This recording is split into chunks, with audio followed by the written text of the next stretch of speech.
My girlfriend, Rose, and I have been together for 4 years and she is 5 months pregnant with our first child. My mom seemed to really like Rose, or at the very least tolerated her, but after we announced that we were expecting, something definitely switched in her. She has become extremely rude and disrespectful towards my girlfriend. She makes passive-aggressive comments at every chance she gets. I've had to take a step back from my mother until she fixes her behavior. Rose had gone to visit her family who lives far out of town. It was a very last-minute trip, and she drove herself to the destination and back. Unfortunately, at around 6 p.m., her car broke down and she was forced to pull over. Fortunately, my brother, Chris, who's great with cars and lives about an hour and 1/2 from where Rose was stranded, was willing to pick her up and sorted everything out. I was out of the country, so I'm grateful that my brother sorted everything out for her. Chris moved back in with my mom about a year ago. Obviously, the situation wasn't the best, especially considering the tension between Rose and my mom that exists for no particular reason. But I hoped my mom could put her pettiness aside for at least a night. It was too late for Chris to drive Rose back home, so my brother told her that he would drive her back tomorrow morning. An arrangement that my mom seems to not like, but one that she managed to keep her mouth shut about, my girlfriend tells me. Rose helps prepare dinner, wash up, and actually engage in a decent conversation with my mom for the first time in ages. However, they mostly avoid each other. Chris goes to bed earlier, leaving my mom and Rose. My mom lives in a 2-bedroom apartment, and since both bedrooms were taken, Rose assumed that she would be sleeping on the couch. She apparently assumed wrong. My mom gives Rose the thinnest blanket ever and basically screams at her, telling her that she has to sleep on the floor to not ruin her couch.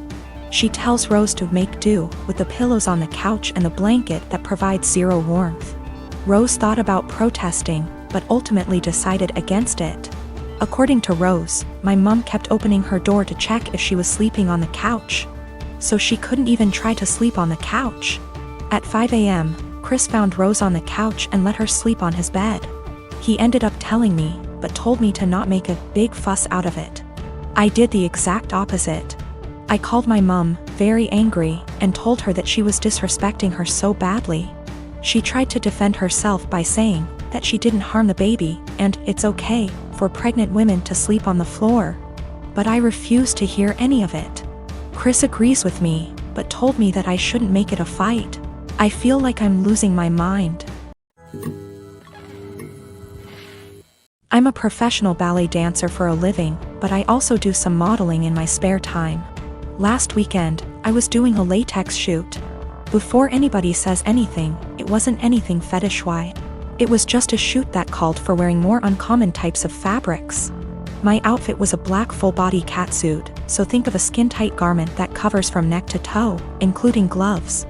If you've ever put on a wetsuit, then you can probably imagine how much of a pain it is. It's a pretty in-depth process that involves lots of baby powder, a lot of sweat, and some less than ladylike stances.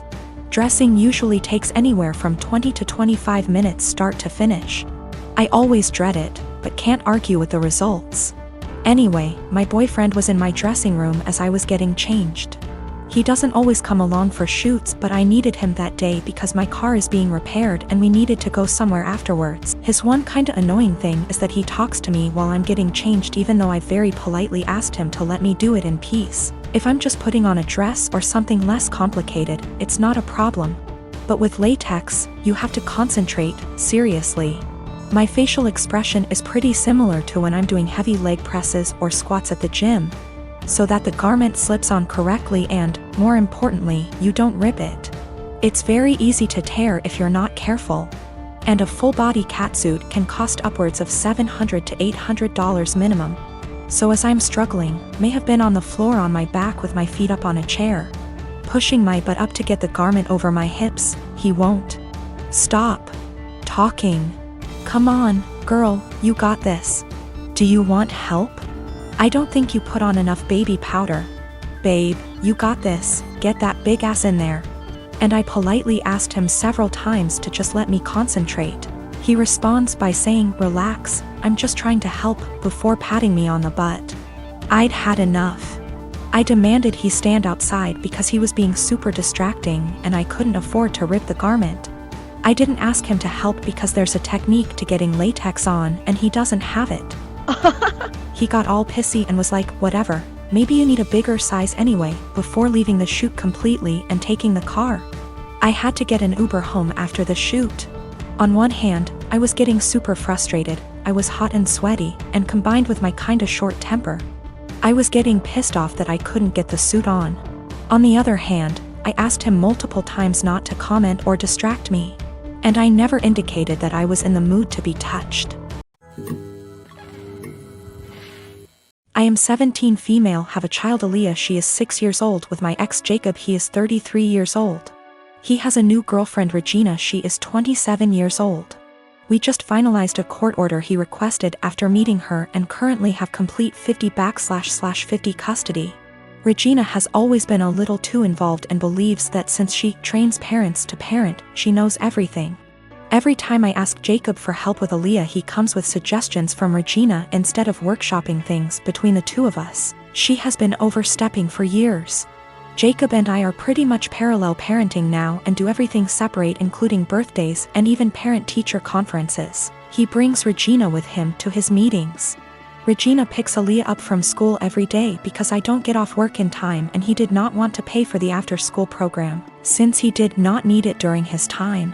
So of course he jumps at the opportunity to involve Regina. Well, I currently am trying to find a car because I lost mine, so she ends up bringing Aaliyah to my home instead of our meeting point. When she showed up with my daughter, she was being really quiet and looked sad. When I asked her what was wrong, she wouldn't tell me, so I confronted Regina at her car, who said she took away Aaliyah's tablet and TV time because she refused to do her homework and kept her home from cheerleading practice until it was done, so she missed it. Aaliyah loves cheer, and this was just cruel to me. It's something she and Regina connect over, and she got her all into this sport just to use it as a tool to control her? To rip away when she feels like it? She's 6 years old, and that was not her place. I have told her before she was not allowed to discipline, but she said, if she is going to have Regina in her care, she will have to discipline her, and since she does not yell or hit, she doesn't understand the problem. I told her she is not a mom and should not be acting like one. She said this is why Aaliyah has behavior issues in my care and left. I called Jacob and demanded that Aaliyah is put in the after-school program, and he refused, saying I was being ridiculous. But the parenting plan says no cruel punishments and that only the parents should lead most discipline. If he's doing what she says all the time, how is he leading?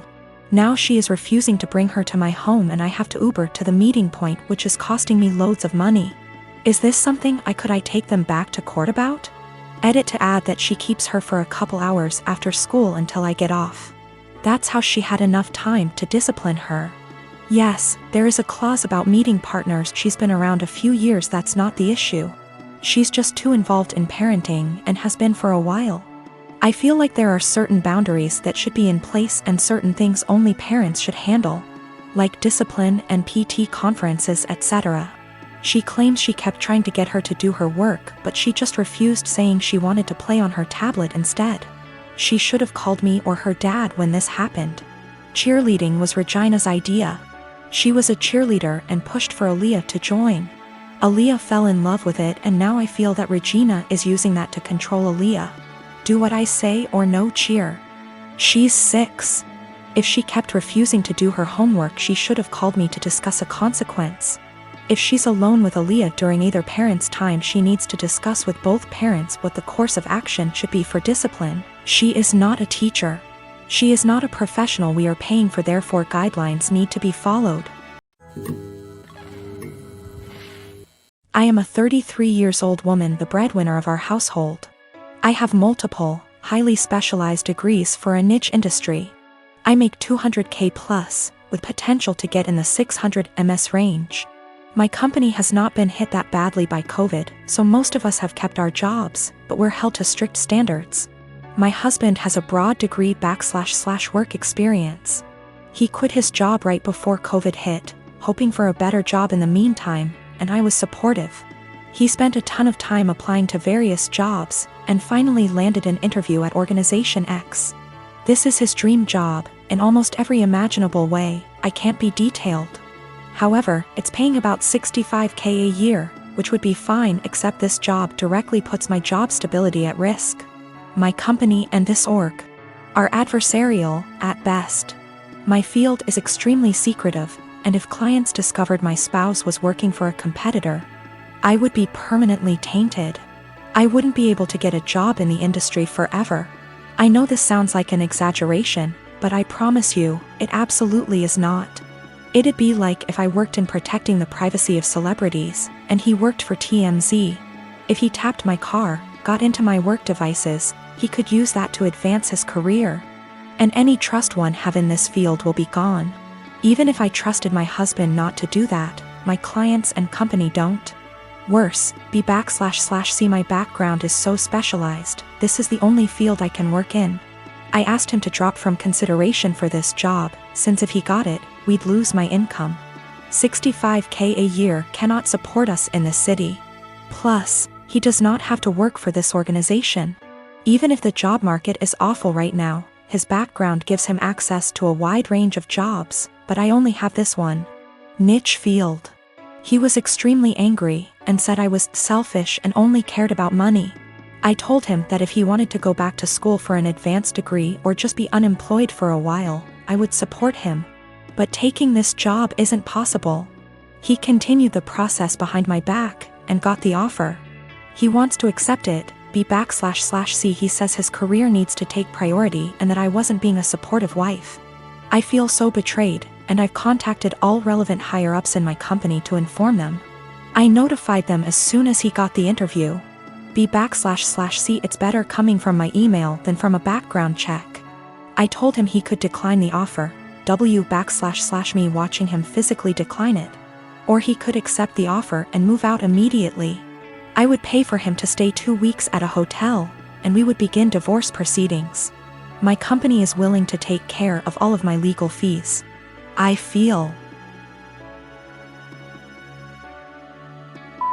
awful. I still love him. I moved decisively, B//C. This was the best way to cut my losses, but it still hurts. He called me heartless and cold. It's true that I was prioritizing my career over his, but it felt like the only option at the time.